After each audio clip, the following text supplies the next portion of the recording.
Islam, seakan-akan kalian pikir dia pembela kekristenan. Oh tidak. Agatha itu, mohon maaf, imannya sama dengan saksi Yehova. Karena Agatha tidak percaya Tuhan Yesus adalah Bapa yang kekal, Yesaya 9:5, Tuhan Yesus adalah Bapa yang mulia, Efesus 1 ayat 17, Tuhan Yesus adalah Tuhan Allah dan Bapa, 2 Tesalonika 2 ayat 16. Makanya Cek tes 1 2 3. Saudara sekalian, saya mendapatkan notifikasi atau pemberitahuan dari teman yang menceritakan ada perseteruan antara Mikana dengan Agatha. Nah, dua orang ini sudah diketahui oleh banyak orang. Mereka berdua ini dikenal sebagai seorang apologet, pembela iman ya. Di dalam hal ini iman Kristen yang mereka pertahankan. Lalu mereka banyak terlibat di dalam diskusi-diskusi atau perdebatan di medsos. Ini dua orang wanita. Dan bukan hanya mereka saja sebetulnya, juga ada Elia Myron, lalu juga ada Edis TV, lalu mungkin ada yang lain juga, saya kurang mengikuti orang-orang ini ya. Khusus untuk Mikana dan Agatha, itu saya melihat di sebuah video, mereka berdua itu kelihatannya ada berbeda pendapat terhadap hal-hal tertentu, dan kemudian terjadi semacam konflik karena perbedaan pendapat tersebut. Ada dua hal yang akan saya sharingkan kepada teman-teman sekalian. Yang pertama, saudara harus berhati-hati untuk memilih sumber di dalam hal pengajaran. Sekarang ini zaman medsos dan kita melihat era keterbukaan yang begitu sangat luas sekali. Dan saudara dengan gampang bisa mendapatkan pengajaran-pengajaran dari berbagai pihak. Sepanjang Anda sudah punya internet, Anda sudah punya akses untuk ke seluruh dunia. Apapun yang Anda ingin cari, itu sudah tersedia. Apalagi teknologi AI sekarang sudah semakin berkembang. Tentu saja itu akan berdampak positif bagi banyak orang, di mana semua rasa keingintahuan kita itu bisa dicapai dengan teknologi tersebut. Nah, khusus dalam bidang teologi Kristen, tentu saja kita harus berhati-hati memilih sumber yang harus kita rujuk untuk kita pelajari, lalu kita terapkan dalam kehidupan kita aplikasikan atau kita sharing ke orang-orang lain. Itu harus ekstra hati-hati. Kenapa? Karena kalau saudara salah memilih sumber pengajaran yang tepat, saudara bukan hanya rugi, tetapi juga saudara bisa masuk neraka karena memilih pengajaran yang salah. Nah, seperti saya katakan tadi, di era keterbukaan seperti ini, saudara bisa gampang menemukan orang-orang tertentu yang mengajar di medsos. Jangan hanya karena dia mempunyai pengikut yang banyak, lalu saudara kemudian duduk di depan laptop, HP saudara untuk menonton dia, lalu menerima semua pengajaran itu secara gampang aja, tanpa saudara mempertimbangkan berdasarkan konteks Alkitab yang saudara pelajari. Ini fatal akibatnya kalau kita salah memilih guru. Saya dulu pernah terkecoh dengan seorang pengajar Alkitab. Dia adalah doktor teologi, juga seorang dosen di STT. Namanya adalah Pendeta Dr. Eros Sabdono. Dulu saya sekitar tahun 2001, 2002, saya masih bergumul dengan kehidupan kerohanian saya, dan saya menemukan, wah ini ada seorang pengajar yang bagus kelihatannya. Seorang S3 doktor, kemudian dia gembala sidang di sebuah gereja, dan juga menjadi pengajar di berbagai gereja di Jakarta pada waktu itu. Dia ngajar juga di GBI Tiberias, dan di berbagai tempat yang lain. Nah, karena saya tertarik dengan dia, bicaranya kelihatannya kok bagus, kemudian isi ajarannya kelihatannya bagus. Dia juga berbicara tentang bahasa Yunani, menggunakan istilah-istilah Ibrani. Jadi membuat orang tertarik sama dia. Dan kalau menjelaskan tuh kayaknya kok bagus sekali ya, penekanan kata dan sebagainya. Lalu dia mempunyai pengajaran di sebuah radio FM, lalu saya ikuti itu setiap saat. Dan saya terpengaruh dengan dia, diajari oleh dia. Dan sekarang apa yang terjadi? Saudara melihat kan bagaimana kemudian Pak Eros Sabdono ini memberikan ajaran-ajaran yang miring, bahkan sesat. Dia tidak percaya Yesus itu adalah Allah yang sejati. Yesus bukan Yahweh, tetapi hanya Bapa yang adalah Allah yang sejati. Juru selamat sejati itu adalah Bapa. Akhirnya pengajaran yang asli daripada Pak Eros Sabdono terkuak sekarang. Nah, kalau saudara mengikuti terus ajaran daripada Pak Heru Sabdono, saudara mengaminkan itu, maka saudara akan ke neraka. Bagaimana ceritanya? Saudara mempercayai Yesus yang bukan adalah Allah, bukan adalah Yahweh, lalu saudara berharap untuk diselamatkan. Itu mustahil, tidak bisa. Karena keselamatan itu tergantung kepada Allah itu sendiri. Kalau Yesus bukan Allah sejati, dia bukan Yahweh, dia bukan juru selamat sejati, maka saudara yang percaya kepada Yesus tidak akan pernah diselamatkan. Karena dia hanya manusia biasa saja. Nah, ini kesalahan fatal yang saya lakukan dulu, dan puji Tuhan, saya sudah tidak mengikuti lagi Dr. Heru Sabdono. Saya bisa terbebas dari cengkeraman iblis ya, yang mencengkeram saya ketika saya memilih seorang guru yang salah. Nah, ini yang perlu saudara perhatikan ya. Sekali lagi, jangan salah memilih guru. Kalau saudara ingin belajar, belajarlah kepada orang-orang yang kompeten, yang sudah diakui secara akademis kualitas pengajarannya. Kalau di bidang apologet, setahu saya ini grup daripada Reform itu banyak. Misalnya ada API itu ya, Apologetika Indonesia, yang dipelopori atau digawangi oleh Pendeta Yakub Trihandoko, kemudian Evangelis Bejoli. Nah, kalau saudara mau belajar apologetika, belajar kepada mereka. Karena mereka orang-orang yang sudah terukur, yang memang secara akademik itu sudah teruji. Mereka memang sekolah dan mendalami bidang studi apologetika. Bahkan keduanya itu melakukan studi di luar negeri. Itu di YouTube ada, kemudian di Instagram dan sebagainya itu pembahasan-pembahasan dari mereka berdua itu ada. Kalau pengajar-pengajar yang lain juga ada, Pendeta Isra Soru, ada juga Pendeta Muriwali Yanto Matalu, Dr. Deking Gadas. Ini adalah orang-orang yang menurut saya saudara bisa jadikan rujukan untuk belajar teologi Kristen. Dulu saya mempunyai seorang guru ya, setelah saya lepas daripada cengkraman Dr. Heru Sabdono, saya ketemu dengan Pendeta Budi Asali. Pendeta Budi Asali itu secara tidak sengaja saya ketemu, saya membaca sebuah koran yang diterbitkan oleh penerbit dari Surabaya, tabloid Gloria. Dulu saya sempat bingung, kok ini Yesus ini dikatakan adalah Allah. Orang Kristen percaya Yesus adalah Allah. Tapi kenapa di kitab Wahyu dia mengatakan, menyebut Bapa itu sebagai Allahnya, Allahku. Di kitab Wahyu kan ada yang ngomong berkali-kali Yesus menyebut Bapa sebagai Allahku. Saya bingung, lalu kemudian saya tanya ke orang-orang, teman-teman, bahkan pendeta hamba Tuhan. Saya tidak mendapatkan jawaban yang tepat. Saya tidak berasa puas. Lalu Tuhan menuntun saya membaca sebuah tabloid. Lalu di situ ada Pendeta Budi Asali. Dia mengasuh sebuah rubrik atau kolom tanya-jawab di koran tersebut. Ada pertanyaan-pertanyaan dari saksi Yehova, kemudian dia jawab. Nah, ketemulah pembahasan mengenai Kristologi, Yesus Kristus Allah dan manusia. Saya melihat, wah ini pembahasannya bagus ini, Pak Budi Asali, detail dan keren kelihatannya ini. Lalu saya menghubungi dia. Saya dulu masih belum ada WA, masih SMS. Saya SMS dia, Pak bisa malam hari saya telepon untuk bicara. Kemudian, oh oke. Dia bilang oke. Malam saya telepon dia dan saya tanya mengenai kesulitan yang saya hadapi. Nah, saya bersyukur Tuhan menuntun saya untuk menemukan seorang guru yang tepat lewat Pendeta Budi Asali. Nah, kalau saudara mau belajar doktrin Kristen, saudara belajar kepada orang-orang ini. Menurut saya, orang-orang yang tepat untuk saudara jadikan tempat untuk saudara bertanya dan saudara belajar teologi Kristen. Ini beberapa orang yang menjadi rekomendasi saya. Sekali lagi ya, saya peringatkan kepada saudara, jangan salah memilih orang untuk saudara jadikan rujukan di dalam pengajaran Alkitab. Pilihlah orang yang tepat, karena kalau saudara salah pilih orang, saudara akan pergi ke neraka. Sama seperti saya dulu salah memilih orang, saya memilih Pendeta Heru Sabdono untuk saya jadikan rujukan, tetapi kemudian itu salah. Puji Tuhan, karena Tuhan kemudian mempertemukan saya dengan Pendeta Budi Asali, sehingga saya terlepas, seperti saya katakan tadi ya, terlepas dari belenggu pengajar sesat. Ini yang pertama, saudara harus berhati-hati. Sehingga saudara tidak tertipu dengan berbagai tipu muslihat iblis di era keterbukaan yang begitu bebas zaman sekarang ini.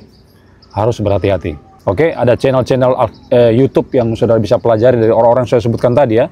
Ada channelnya Pendeta Isra Soru, Pendeta Budi Asali, Pendeta Muriwali dan Dr. Deking Gades, mereka punya channel YouTube masing-masing. Saudara ikuti pengajaran mereka. Walaupun demikian, tetap juga saudara mesti belajar secara mandiri. Karena yang namanya manusia memang tidak lepas daripada kesalahan.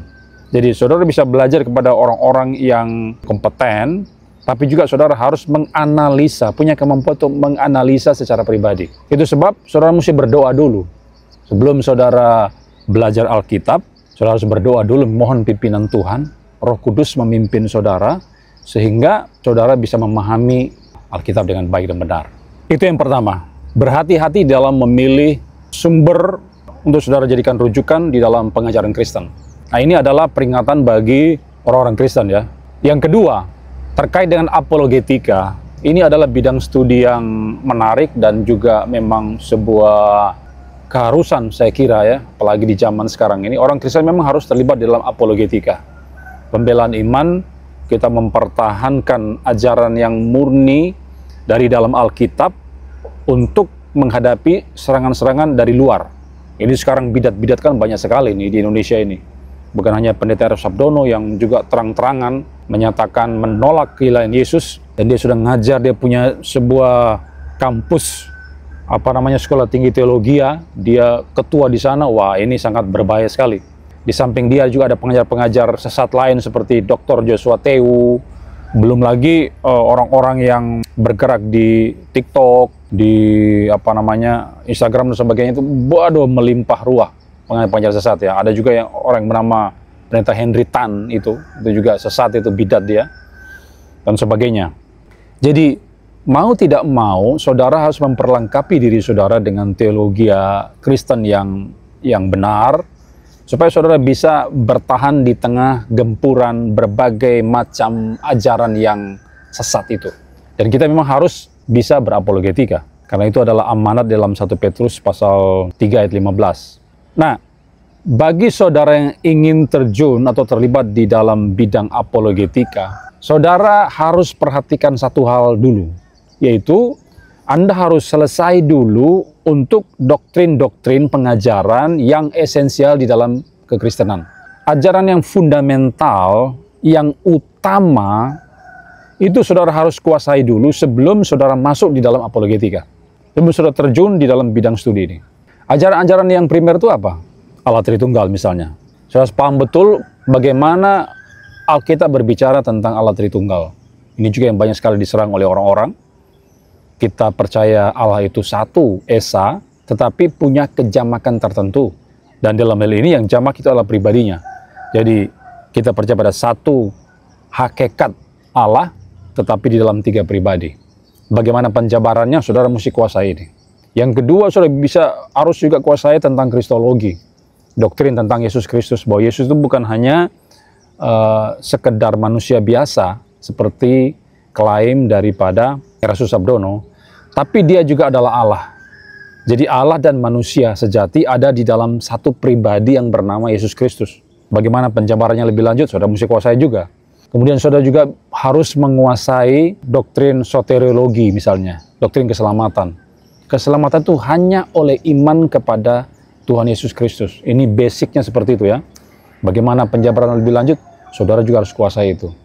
Lalu juga ada doktrin-doktrin penting yang lainnya, saudara harus pelajari baik-baik dulu sebelum saudara bicara di medsos. Kalau saudara sudah lolos daripada doktrin-doktrin yang utama, yang primer, saudara sudah paham itu dengan benar dan baik, baru saudara bisa terjun dalam bidang studi apologetika. Minimal doktrin yang primer itu sudah beres dulu. Kalau saudara tidak kuasai doktrin yang fundamental itu, lalu saudara sudah bicara di medsos, itu bisa membawa celaka bagi orang lain.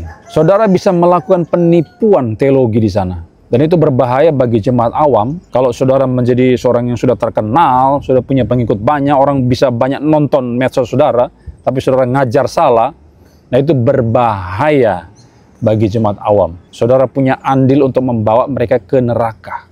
Mereka bisa dibinasakan selama-lamanya. Ini suatu hal yang sangat fatal yang mesti kita hindari. Makanya sebelum ngomong di medsos, saudara mesti belajar baik-baik dulu. Misalnya ketika perseteruan antara Mikana dan Agatha ini, saya tidak mengikuti mereka berdua. walaupun muncul di medsos saya juga, dibagikan oleh teman-teman saya juga. Saya nonton sih cuma sepintas-sepintas saja. Misalnya Mikana, dia adalah seorang dikenal sebagai apologet, begitu banyak bicara di medsos ya, di TikTok dan sebagainya. Termasuk Agatha juga, kayaknya mereka ini live tiap hari di TikTok gitu ya. Kalau saudara pelajari Mikana, dia ternyata tidak menguasai doktrin yang utama yang saya sebutkan tadi. Apa itu? Yaitu terkait tentang doktrin Allah Tritunggal. Dia menolak 3 pribadi Allah itu, dan dia ada di posisi Oneness Pentecostalism. Dia adalah seorang Sabellianisme yang percaya bahwa Bapa, Anak, dan Roh Kudus satu pribadi. Itu merujuk pada orang atau oknum yang sama. Nah, ini orang tidak ngerti tentang Tritunggal. Dia tidak menguasai doktrin utama dalam kekristenan yang menjadi salah satu jantung iman Kristen, yaitu Allah Tritunggal. Kalau orang-orang seperti itu, nggak usah kita dengarkan. Untuk apa saudara buang-buang waktu, buka mata saudara, pelototi HP saudara untuk nonton orang yang semacam demikian? Saudara tinggalkan saja yang namanya Mikana itu, jangan ikuti dia, jangan dengarkan dia, karena kalau saudara dengarkan dia, saudara terpengaruh dia, maka saudara akan binasa. Jangan pikir bahwa Allah Tritunggal ini suatu hal yang tidak penting. Ini penting sekali. Kalau saudara tidak memahami doktrin Tritunggal dengan benar, saudara bisa pergi ke neraka. Walaupun Alkitab menyatakan secara basicnya itu kita percaya kepada Tuhan Yesus Kristus kita diselamatkan, oke, itu benar. Tapi itu bagi pemula, bagi orang-orang yang baru menjadi Kristen, dia hanya baca Yohanes 3 ayat 16 misalnya, Kisah Rasul 16 ayat 31 misalnya, Yohanes 14 ayat 6. Kalau dia hanya baca-baca teks itu dan kemudian dia percaya itu, no problem. Tapi bagi saudara yang sudah lama menjadi Kristen dan sudah diajarkan doktrin Tritunggal tapi sudah menolak doktrin itu, saudara akan ke neraka. Penolakan terhadap doktrin Allah Tritunggal itu merupakan jalan tol menuju neraka.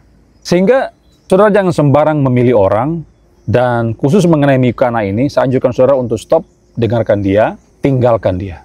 Kemudian Agatha. Agatha ini bagaimana? Saya tidak mengikuti dia, jadi saya tidak tahu bagaimana pengajaran-pengajaran dia di medsos.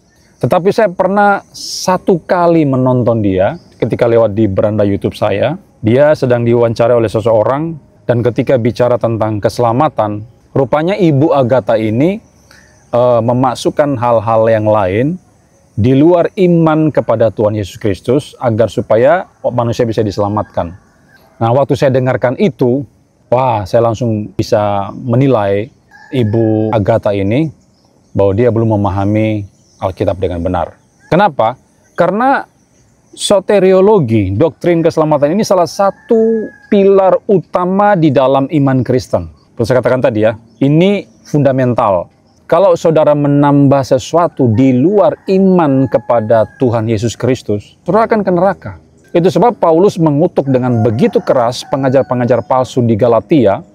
Kalau saudara baca surat Galatia pasal 1, di situ Rasul Paulus mengutuk guru-guru palsu yang mengajarkan keselamatan di dalam Yesus Kristus, kemudian dia tambah dengan hal-hal yang lain di luar daripada iman kepada Kristus. Ditambah dengan sunat, ditambah dengan merayakan hari-hari raya Yahudi dan sebagainya. Paulus mengatakan apa? Terkutuklah dia.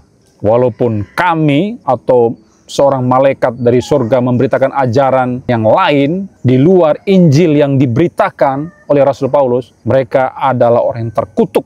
Jadi Paulus menganatema para pengajar doktrin keselamatan yang salah. Dan saya kira Ibu Agatha ini juga salah satu bagian daripada pengajar yang miring ini, yang mengajarkan keselamatan karena iman plus sesuatu. Kalau tidak salah itu memasukkan baptisan juga dalam keselamatan. Saya kira Ibu Agatha salah dalam hal ini, dan menurut saya dia harus belajar lagi dengan baik dan benar sehingga dia bisa memberitakan Injil yang benar di medsosnya dia. Ini sebuah hal yang penting karena menyangkut keselamatan kita kelak, sehingga kita tidak boleh salah memahami ini. Dan menurut saya kedua orang yang sedang berseteru ini, yaitu Mikana dan Agatha, saya kira keduanya belum mempunyai kompetensi untuk berbicara di medsos. Oke, mereka punya gaya bicara yang bagus di dalam menjelaskan sesuatu, menanggapi sesuatu, kayaknya kok santai mereka ini. Ibu Agatha ini santai sekali. Tapi kemampuan di dalam komunikasi itu tidak cukup untuk kita bisa terjun di dalam dunia apologetika. Komunikasi itu penting sekali, bagaimana kita bicara dan sebagainya. Tetapi yang paling utama itu adalah penguasaan di dalam pengajaran Kristen itu sendiri. Terutama hal-hal yang fundamental. Sehingga menurut saya kedua orang ini yang sedang berkonflik ini ya, kalau memang benar mereka berkonflik, karena ada videonya itu, saudara bisa lihat videonya di bagian awal tadi itu, saudara harus tinggalkan mereka berdua, jangan mengikuti mereka. Walaupun memang ada hal-hal yang positif yang mereka berikan, tetapi hal-hal yang positif itu akan membawa saudara, menyeret saudara untuk pergi kepada hal yang negatif. Kalau saudara tidak paham betul Alkitab, saudara bisa disesatkan. Lebih bagus kalau saudara mau belajar tentang teologi Kristen, datangilah orang-orang yang punya kemampuan akademik yang sudah teruji. Seperti yang saya katakan tadi ya, orang-orang yang saya sebutkan tadi itu layak untuk saudara datangi, untuk saudara belajar kepada mereka. Jangan saudara terpesona dengan orang yang baru muncul di medsos itu kan banyak sekali, bukan hanya Ibu Agatha dan Ibu Mikana, tapi yang lain juga banyak. Elia Myron juga sudah viral, Edis TV. Nah, orang-orang seperti Mikana dan Ibu Agatha dan sebagainya itu kan kelihatannya mereka dari Muslim dulu ya kalau tidak salah, lalu masuk ke Kristen, lalu nyerang-nyerang agama mereka sebelumnya. Itu kelihatannya menjadi spesialisasi mereka. Kebanyakan para murtadin memang seperti itu dan tidak menguasai teologi dengan benar, termasuk juga ada seorang yang bernama Fatimah Sakdia. Saudara mesti hati-hati dengan orang itu. Jadi itu dua hal yang perlu saudara perhatikan. Yang pertama, bagi orang Kristen, kalau saudara ingin belajar Alkitab, pilihlah orang yang tepat untuk saudara jadikan guru. Orang-orangnya seperti apa? Saya sudah memberikan rekomendasi tadi, orang-orang yang saya sebutkan tadi, datanglah kepada mereka untuk belajar. Saya juga secara pribadi belajar kepada mereka. Yang kedua, kalau saudara ingin terlibat dalam dunia apologetika, belajar dulu. Sebelum bicara, sebelum mengajar, saudara harus belajar dulu. Ini yang menjadi kelemahan banyak orang, para apologet Kristen. Mereka tidak cukup ilmu, belum punya cukup ilmu, belum belajar dengan baik dan benar, sudah mengajar. Itu kesalahannya. Jadi sebelum mengajar, saudara harus belajar dulu secara mati-matian, belajar sungguh-sungguh, beres dulu doktrin-doktrin yang fundamental itu, baru saudara bisa buka mulut di depan HP seperti ini, di depan kamera ini ya. Nah, saya juga memang terlibat dalam dunia apologetika dan channel saya di YouTube ini juga membahas hal-hal yang terkait dengan doktrin Kristen, menanggapi orang-orang, pengajaran sesat dan sebagainya. Saya juga terlibat dalam dunia itu, tapi sebelum saya berkecimpung di dunia ini, saya sudah belajar bertahun-tahun. Saya sudah belajar pada guru-guru yang tepat, sehingga saya bisa menguasai doktrin yang fundamental itu, lalu kemudian saya bicara di medsos. Saya tidak mengatakan saudara harus mengikuti saya bukan siapa-siapa, dan saya kira saya bukan orang yang harus dijadikan rujukan bagi saudara, yang terutama menurut saya, orang-orang yang saya sebutkan tadi itu ya. Saya hanya mengetahui orang-orang di lingkungan reform ya, karena saya seorang reform. Mungkin ada juga guru-guru lain yang bagus di aliran Injili dan sebagainya. Saya kurang mengikuti mereka. Yang kedua, saudara harus menguasai dulu Alkitab secara benar. Saudara harus beres dulu doktrin yang fundamental, baru saudara bicara di medsos. Ini saran saya bagi saudara-saudara sekalian. Oke.